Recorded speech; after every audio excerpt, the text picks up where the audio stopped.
Assalamualaikum warahmatullahi wabarakatuh. Nama saya Vivit Wulandari, NIM 21325. Di sini saya akan mempresentasikan mengenai motivasi.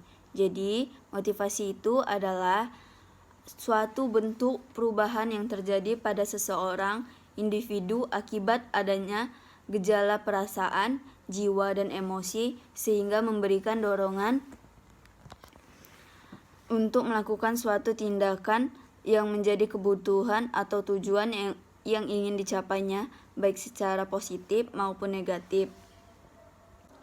Ada beberapa fungsi motivasi, yaitu yang pertama, menentukan arah yang ingin dicapai. Motivasi dapat menunjukkan arah terhadap kegiatan yang dilakukan oleh seorang individu sesuai dengan tujuan yang ingin dicapainya. 2. Yaitu menyeleksi perbuatan. Seseorang yang tertanam motivasi di dalam jiwanya akan melakukan upaya tertentu dalam melakukan tindakan yang akan dilakukannya demi mencapai hasil yang diharapkan. Dengan motivasi juga sebagai penyeleksi untuk membantu individu membuang perbuatan yang tidak berkaitan dengan tujuannya. Yang ketiga, ada menentukan cepat atau lambatnya suatu tindakan. Motivasi juga dapat berfungsi sebagai promotor, yaitu mesin penggerak yang memberikan kekuatan bagi individu untuk melakukan suatu tindakan tertentu. Seseorang yang termotivasi akan menentukan upaya yang harus ditempuh agar tujuan tersebut akan cepat tercapai.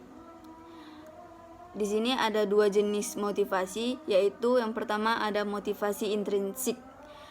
Motivasi intrinsik adalah suatu bentuk dorongan yang bersumber dalam diri sendiri untuk melakukan tindakan. Dalam artian, motivasi ini tidak memerlukan rangsangan atau pengaruh dari orang lain dalam mencapai tujuannya.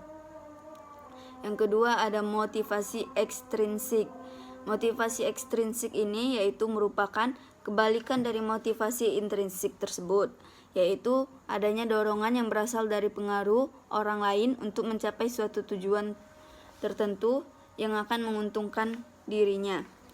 Dalam artian bahwa individu yang memiliki motivasi ini akan menjadi aktif dikarenakan ada imbalan yang diterimanya.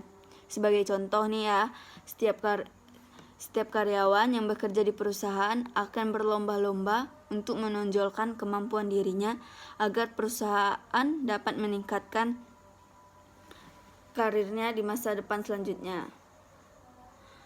Dan ada juga teori-teori motivasi.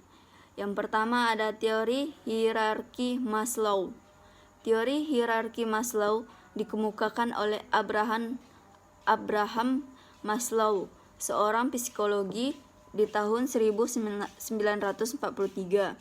Dalam teori ini dikatakan bahwa tingkatan kebutuhan hidup manusia didasarkan pada 5 jenis, mulai dari kebutuhan mendasar hingga kebutuhan paling tinggi.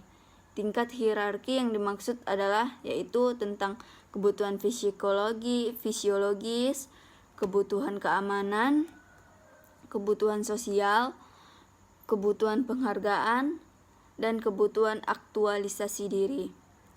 Yang kedua ada teori IRG Alderfer, yaitu yang biasa dikenal dengan IRG saja, yang dimukakan oleh Alderfer yang diambil dari bentuk persamaan E sama dengan eksistensi, yang berarti eksistensi kebutuhan seperti fisiologis dan materialistis.